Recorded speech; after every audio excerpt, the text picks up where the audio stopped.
नमस्कार, आप देख रहे हैं लोकमत राजस्थान। मैं हूं निशु शर्मा आपके साथ।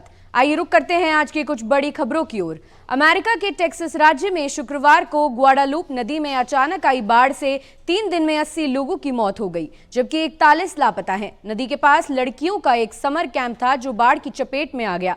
हालांकि कैंप में मौजूद 750 लड़कियों को बचा लिया गया है। टेक्सास के कई इलाकों में अभी भी हालात सामान्य नहीं हुए हैं। मौसम विभाग ने बाढ़ की चेतावनी जारी करते हुए ग्वाडालूप नदी के किनारे रहने वाले लोगों से ऊंची जगह जाने की अपील की है। हेलीकॉप्टर और ड्रोन से अभी लोगों की तलाश जारी है। पीएम मोदी ने भी बाढ़ में मारे गए बच्चों की मौत पर दुख जताया और पीड़ित परिवारों के लिए संवेदनाएं व्यक्त की। ब्राजील के रियो डी जेनेरियो में रविवार को हुए 17वें ब्रिक्स सम्मेलन में सदस्य देशों ने 31 पेज और 126 पॉइंट वाला एक जॉइंट घोषणा पत्र जारी किया। इसमें पहलगाम आतंकी हमले और ईरान पर इजरायली हमले की निंदा की गई। इससे पहले 1 जुलाई को भारत, अमेरिका, जापान और ऑस्ट्रेलिया की मेंबरशिप वाले क्वाड ग्रुप के विदेश मंत्रियों की बैठक में भी पहलगाम हमले की निंदा की गई। प्रधानमंत्री नरेंद्र मोदी ने इस समिट में कहा कि पहलगाम आतंकी हमला सिर्फ भारत ही नहीं बल्कि पूरी इंसानियत पर चोट है। आतंकवाद की निंदा हमारा सिद्धांत होना चाहिए, सुविधा नहीं। इसके साथ ही उन्होंने एक नई विश्व व्यवस्था की मांग उठाई। पीएम ने कहा, 20वीं सदी में बनाई गई वैश्विक संस्थाएं 21वीं सदी की चुनौतियों से निपटने में नाकाम हैं। फ्रांसीसी मिलिट्री और सीक्रेट अधिकारियों ने दावा किया कि मई में भारत और पाकिस्तान संघर्ष में राफेल की क्षमता पर सवाल खड़ा करने के लिए चीन ने अपने दूतावासों का इस्तेमाल किया है। फ्रांस की खुफिया रिपोर्ट के मुताबिक चीन के विदेशी दूतावासों में मिलिट्री डिप्लोमेट्स ने राफेल की बिक्री को नुकसान पहुंचाने की कोशिश की। रिपोर्ट में यह भी कहा गया कि चीन के दूतावासों ने उन देशों को प्रभावित करने की कोशिश की जिन्होंने पहले से राफेल खरीदे हैं। इसमें इंडोनेशिया जैसे देश शामिल हैं। चीन के रक्षा मंत्रालय ने इन आरोपों को अफवाह करार देते हुए खारिज कर दिया। चीन ने कहा कि हम मिलिट्री एक्सपोर्ट में जिम्मेदार रवैया अपनाते हैं। नेशनल हेराल्ड से जुड़े मनी लॉन्ड्रिंग मामले में दिल्ली की राउज एवेन्यू कोर्ट में आज सुनवाई होगी।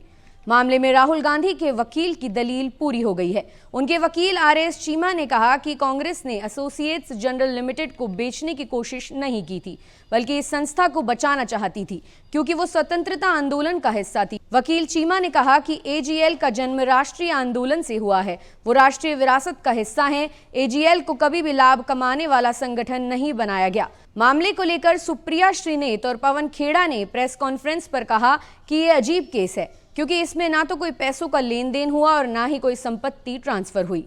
मुंबई में स्थानीय निकाय चुनावों से पहले मराठी बोलने को लेकर विवाद बड़ा सियासी मुद्दा बनता जा रहा है। हिंदी भाषी लोगों के खिलाफ हिंसा के बीच महाराष्ट्र के मंत्री आशीष शेलार ने पहलगाम आतंकी हमले और मुंबई में हिंदुओं की पिटाई को एक समान बताया है। शेलार ने उद्धव राज ठाकरे का नाम न लेते हुए कहा कि राज्य देख रहा है कैसे कुछ नेता अन्य हिंदुओं की पिटाई का आनंद ले रहे हैं। उनकी ये टिप्पणी उस घटना के बाद आई जिसमें एमएनएस कार्यकर्ताओं ने मुंबई में मिठाई की दुकान के मालिक की मराठी न बोलने पर पिटाई कर दी थी। इंदौर के ट्रांसपोर्ट कारोबारी राजा रघुवंशी की हत्या के आरोपियों के नार्को टेस्ट की मांग को लेकर अब शिलोंग हाईकोर्ट में अपील की जाएगी। इसके लिए राजा के परिवार ने 3 वकील हायर कर लिए हैं। हाईकोर्ट में अपील खारिज होती है तो परिजन सुप्रीम कोर्ट भी जाएंगे। दरअसल राजा का परिवार आज भी उसकी हत्या की वजह तलाश रहा है।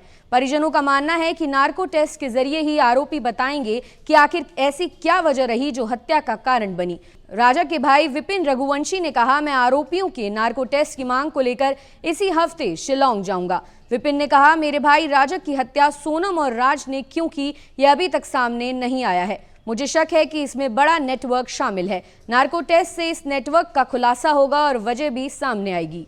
तेलंगाना की फार्मा फैक्ट्री धमाके में मरने वालों का आंकड़ा 42 हो गया है। रविवार को एक व्यक्ति की अस्पताल में मौत हो गई जबकि एक शव की पहचान डीएनए जांच से हुई है। 8 लोग लापता हैं। हादसे में 6 दिन बाद भी सर्च ऑपरेशन जारी है। अधिकारियों ने रविवार को बताया कि शनिवार और रविवार को घटनास्थल से कुछ हड्डियां और शरीर के जले अंग मिले हैं। इनका डीएनए टेस्ट चल रहा है। यदि इसका मिलान होता है तो लापता लोगों की संख्या घट सकती है। हादसा 30 जून को पाशमिलारम इंडस्ट्रियल एरिया स्थित सिगाची इंडस्ट्रीज में सुबह 8:15 से 9:30 बजे के बीच हुआ था। घटना के दौरान फैक्ट्री में 150 लोग थे। जहां ब्लास्ट हुआ वहां 90 लोग मौजूद थे। उस दिन रेस्क्यू और मेडिकल टीम ने 31 शव बरामद किए थे। मॉनसून का असर देश भर के लगभग सभी राज्यों में देखने को मिल रहा है। कहीं ज्यादा तो कहीं कम बारिश हो रही है, लेकिन देश भर के लगभग सभी राज्यों में बादल बरस रहे हैं। हालांकि भारी बारिश अब कई राज्यों में लोगों की परेशानी का कारण बन गई है। कुछ जगह कम बारिश की वजह से तापमान में कोई गिरावट नहीं आई, जिससे लोगों को गर्मी की वजह से परेशानी हो रही है। इसी बीच भारतीय मौसम विभाग के अनुसार फिलहाल मॉनसून का असर ऐसे ही जारी रहेगा। मौसम विभाग ने भारी बारिश की चेतावनी देते हुए बताया कि 7 से 12 जुलाई के दौरान कई राज्यों के लिए अलर्ट जारी किया गया है। ऐसी और ताज़ा खबरों के लिए आप देखते रहें लोकमत राजस्थान।